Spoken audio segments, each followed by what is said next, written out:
Foro de la Historia. El pasado tiene mucho que contar.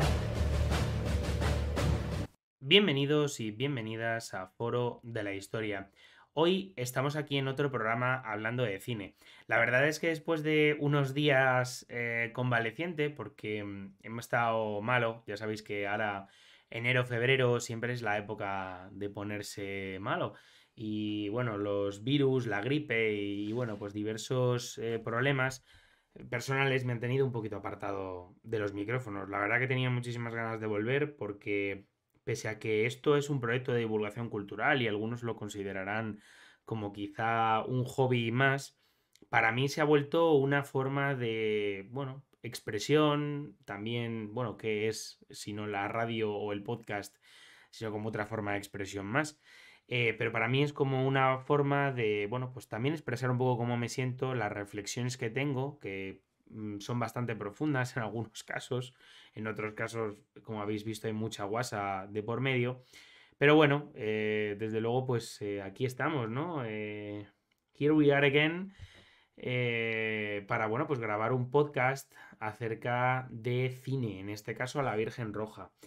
Esta película, la verdad es que la vimos hace relativamente poco en Amazon Prime, porque ha sido una de las productoras, junto con Elástica Films, que han grabado y han puesto dinero, concretamente 6 millones, que ha sido el presupuesto que tenía esta película. No es un presupuesto para nada elevado, y si lo comparamos con otros tantos films pues que hemos analizado aquí en el podcast, pues es ínfimo el presupuesto que tenía esta película. Pues es una película que, bueno, pues ha sido, ya digo, producida tanto por Amazon MGM, que es la productora, junto con Elastica Films. Es una película que sale a finales del 2024. De hecho, se estrenó mundialmente en el Festival Internacional de Cine de San Sebastián el 21 de septiembre de 2024. Y bueno, pues es una película, debido a que está también Amazon metida, de carácter hispano-estadounidense, ¿no? Es una especie de drama histórico, por eso está en este podcast. Y bueno, pues algunos críticos lo consideran también psicológico. Yo la verdad que ahí me voy a meter algo menos, pero bueno, sí que es verdad que tiene quizá algún tipo de carácter similar. Es una película interesante porque pese a que se había hecho un film en 1977 dirigido por Fernando Fernán Gómez, un director bastante conocido, en este caso Paula Ortiz o otros personajes como María Zamora dentro de la dirección se, digamos, y de la producción se enmarcan y se marcan el reto de volver a contar la historia bueno, de Hildegard, que es, bueno, pues básicamente una muchacha de 18 años que es criada por su madre, básicamente, Aurora, en, digamos, soledad, ¿no? Sin esa figura paterna o en una familia muy atípica para lo que es la época. Si bien hoy día tenemos digamos, una estructura familiar muy diferente a la que se tenía en la época de los 30 y podemos hablar, por ejemplo, yo hablaría de la historia de mi abuela, por ejemplo, eh, a la que, bueno, yo siempre reconoceré como la persona que a mí me enseñó a trabajar y a trabajar duro. Pues bueno, es interesante porque esta estructura familiar, por ejemplo, de la familia de mi abuela, pues se basaba en un porrón de hijos, con un marido que era el cabeza de familia, una familia al estilo, digamos, católico, europeo, ¿no? Eso, con una madre, un padre, muchos chicos y chicas que se ponen a trabajar especialmente pronto. Bueno, pues la historia de Hildegard, que la interpreta Alba Planas, por cierto, me encanta esta actriz, y la figura de Aurora, que la interpreta Nakwa Nimri, son muy atípicas porque, y es la historia real, interpretan a una madre soltera que tiene a su hija con una figura que lógicamente no puede revelar, eh, pues que Hildegard es su hija, es decir, con un cura, haciendo un poco de spoiler. Y bueno, pues después de seleccionar a este hombre que nunca va a poner, digamos, su desarrollo, en este caso en la iglesia, en entredicho por tener una hija, fuera de, lógicamente, porque se estaba prohibido, pues comienza esta historia.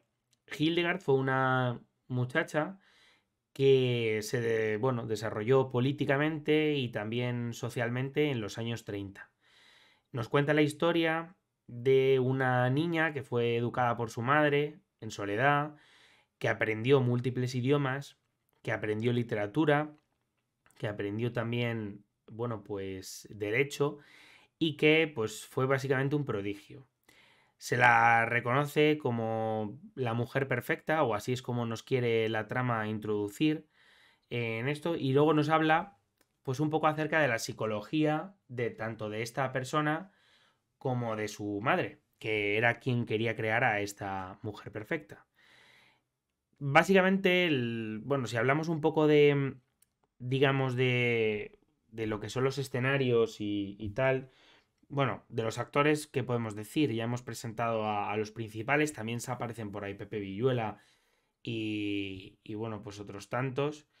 La verdad es que en cuanto a los escenarios es interesante porque se desarrolla generalmente en la casa familiar. Es una casa muy de los años 30, una casa con techos altos, muy señorial, mucha madera, mucho mueble, digamos, caro, lo que determina que Aurora, la madre de Hildegard, tiene una buena posición social y puede permitirse tanto enseñar a su hija como, bueno, pues darle una vida a un entorno que pueda llegar a desarrollar su potencial intelectual, ¿no?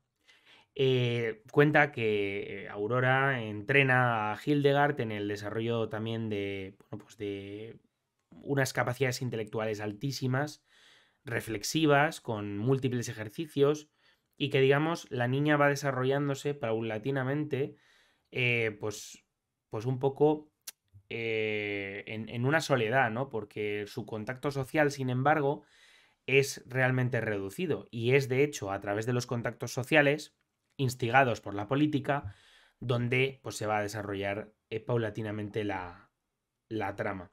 Lo cierto es que los escenarios bueno, de esta película son bastante pocos. Por ejemplo, los más destacados, pues tenemos el Palacio de Cortes, la Puerta del Sol, la casa, por supuesto, en la que se desarrolla la totalidad de la escena prácticamente, el Callejero de Madrid, por el cual Hildegard pasea con su amor, y el Ateneo de Madrid, donde incluso Hildegard llega a dar un discurso. La vida de Hildegard es, entre otras cosas, una vida, bueno, pues desde luego desgraciada por diversos motivos. Pese a tener un intelecto brillante y pese a estar en un proceso histórico que es el de la Segunda República, realmente fructífero para el desarrollo de los derechos civiles de las mujeres, Hildegard, que escribe unos excelentes artículos y que así eran, va a tener que utilizar un seudónimo para pues publicarlos. Publicará libros, publicará artículos, pero siempre bajo un nombre masculino o bajo el nombre de otra persona. Hildegard, pese a desarrollarse en el momento en el que las mujeres pueden votar y comienzan a tener una conciencia de clase incluso mayor, y comienzan a entrar en la vida política de la República y de todas las organizaciones, se ve un poco cohibida. Por dos razones. Lo primero es por su madre, que le lleva, digamos, a tener una rutina muy estricta y le lleva, digamos, a no poder desarrollarse, si bien en lo intelectual está, vamos, más que sobra desarrollada, no se va a poder desarrollar en lo social, intentando que su hija pues no pueda tener contacto con hombres o por ejemplo no pueda tener contacto incluso con otras mujeres más allá del servicio que tienen. También nos habla digamos, esta película nos habla mucho acerca de la vida de las mujeres, donde, pues, por ejemplo, la violencia sexual o la violencia física estaba realmente permitida, incluso en momentos en los cuales la mujer tiene un papel, no voy a decir predominante, pero sí superior a los de las décadas anteriores en España, de esto jurídicamente hablando, en este caso. Y, y también, digamos, y aquí yo creo que entra un poco el carácter psicológico de la propia película, pues nos habla acerca de esa relación que tiene con su madre. La verdad es que como espectador uno se para a pensar y es una historia un tanto extraña, ¿no? Porque la madre, que tampoco tiene muchos amigos ni relaciones, se centra por completo en su hija, ¿no? Hasta un punto obsesivo. Y la hija, que, bueno, pues tiene la edad de desarrollarse y de relacionarse con el resto de gente, pues va a estar prácticamente enjaulada, ¿no? Es una historia un poco también eh, que, digamos, te genera angustia en el sentido de que estás pendiente de a ver qué va a pasar con la madre y a ver cómo se va a tomar, pues que por ejemplo la hija vaya a un mitin de las Juventudes Socialistas porque le inquieta, bueno, por ejemplo, la condición de la mujer en el proyecto que tenía el Partido Socialista y las Juventudes Socialistas, que digamos que serían su filial juvenil, por así decirlo. Bueno, y así siguen siéndolo. Entonces, bueno, la trama se desarrolla en torno a esto. De hecho, ahí es donde aparecen las escenas en el Ateneo de Madrid, donde, bueno, pues Hildegard, con una oratoria muy practicada y, por supuesto, desde luego con unas artes exquisitas, pues va a darle en los morros, lo voy a decir muy llanamente, a todos los hombres de la sala y les demuestra que una mujer puede hablar mejor que ellos, expresar mejor que ellos sus ideas y defender incluso el proyecto socialista mejor que ellos, ¿no? Lo cual, bueno, prácticamente era un espejismo, ¿no? En el panorama político español. La historia de Hildegard nos cuenta que bueno, Hildegard llegó a desempeñar diversos cargos dentro del Partido Socialista y dentro de las Juventudes Socialistas. Escribió en Renovación, en Libertad, en la Gaceta Médica, porque tenía también estudios relacionados, en El Socialista, que es el periódico del Partido Socialista y que hoy sigue siéndolo, o por ejemplo en El Heraldo de Madrid.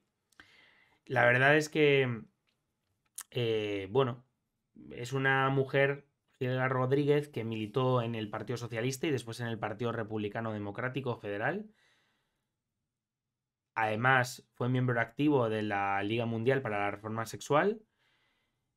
Y bueno, pues desde luego, pues tuvo un desarrollo político bastante importante, ¿no? Ya sabéis que además en la época la cuestión, digamos, del desarrollo de los proyectos políticos, si bien hoy, por ejemplo, conocemos que en España hay 7 u 8 partidos, aunque hay muchísimos representados en el Congreso, em, en este caso había cientos de partidos que se presentaban a las elecciones y que aunque había predominancia de unos y de otros, llegó a haber hasta 30 y tantos partidos en el hemiciclo.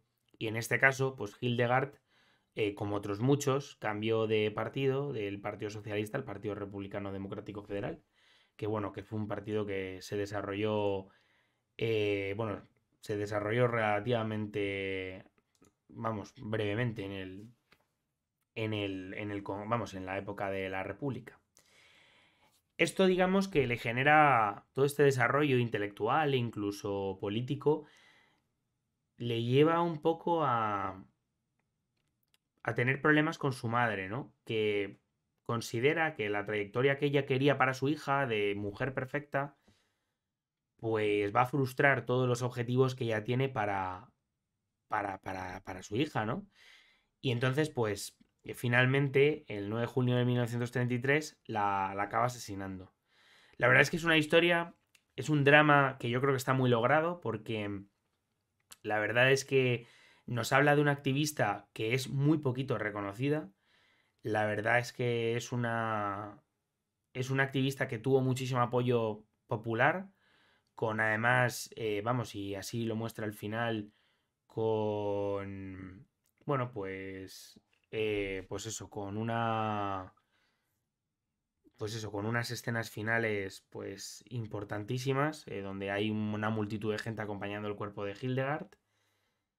Y nos muestra, digamos, una mujer revolucionaria que aunque digamos que tuvo sus desavenencias políticas con, digamos, los poderes más importantes de la República en esos años, pues sí que es verdad que tuvo un desarrollo importantísimo.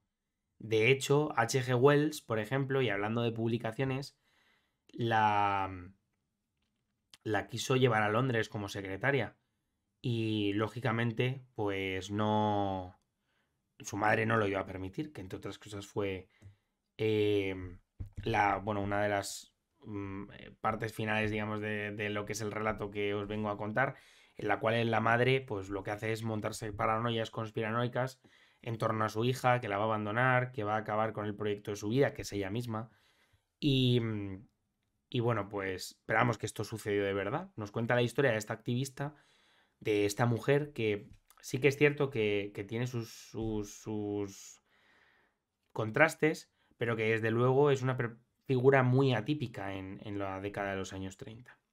La verdad es que a mí esta película me ha encantado, sobre todo porque habla de una mujer, porque nos habla de, sobre todo en este contexto, es que además Hildegard publicó 16 libros y cientos de artículos en el periódico, o sea, es que es importantísimo, ¿no? O sea, lo curioso de todo el tema este es que, bueno, mm, ha tenido muy poquita repercusión, ¿vale? Más allá de esa película del 77, pero es que es una figura muy interesante.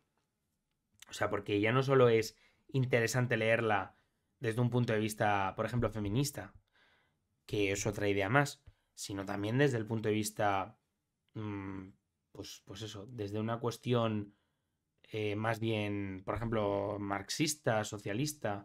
Tiene artículos acerca de Marx y sobre el fracaso del socialismo, sobre el maltusianismo, o por ejemplo sobre las enfermedades venéreas. Es que tiene la verdad que un repertorio importantísimo y es, pues desde luego, una mujer a tener en cuenta en estos años. La verdad es que es interesante justo por eso. Sí que es verdad que ha habido, bueno, pues muchísimas, pues eso, muchísimas adaptaciones. Por ejemplo, pues tenemos ahí La madre de Frankenstein de Almudena Grandes. Tenemos también, pues de Carmen de Domingo, esta escritora, mi querida Hildegard. También teatro. Tenemos, bueno, cinematografía, no hay mucha. Hay algún documental, por si queréis leer algo más, pero realmente no hay mucho. Y esta película creo que va a visibilizar y lo hará, y creo que es la verdad que es una buena producción. Para mí creo que es una producción muy interesante desde un punto de vista histórico. Además creo que está bastante bien representada porque, por ejemplo, los escenarios como el Palacio de las Cortes o el Ateneo de Madrid nos hablan bastante bien de la vida política de la época y también de la vida social. Tenemos ciertos personajes como El Servicio, donde nos habla pues de la calidad de vida de las mujeres de la época. Nos hablan también de su posición social, incluso de las diferencias entre, por ejemplo, Aurora y Hildegard, que provienen de una clase pudiente, porque aunque en la propia obra no se habla mucho acerca de los ingresos de la propia familia, digamos, de Aurora y de Hildegard, entendiendo como unidad familiar a las dos, pero sí que es verdad que hablan de ese patrimonio que es bastante extenso, porque vivir en el centro de Madrid con todos los costes que ello conlleva, pues imaginaros hoy cómo es, imaginaros en los años 30 donde había pues una diferencia social importantísima. Y hoy la hay, pero en esos momentos era abismal. Por otra parte, nada, comentar que esta es una película muy interesante, la verdad que yo os la recomiendo. Es una película que además la podéis ver en Amazon Prime, o sea que no es realmente difícil.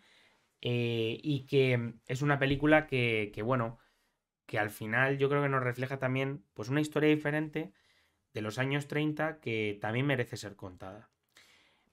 Bueno, yo a partir de aquí me voy a callar. Lo único que quiero, y terminar el capítulo, lo único que quiero es vuestra reflexión en torno a ello.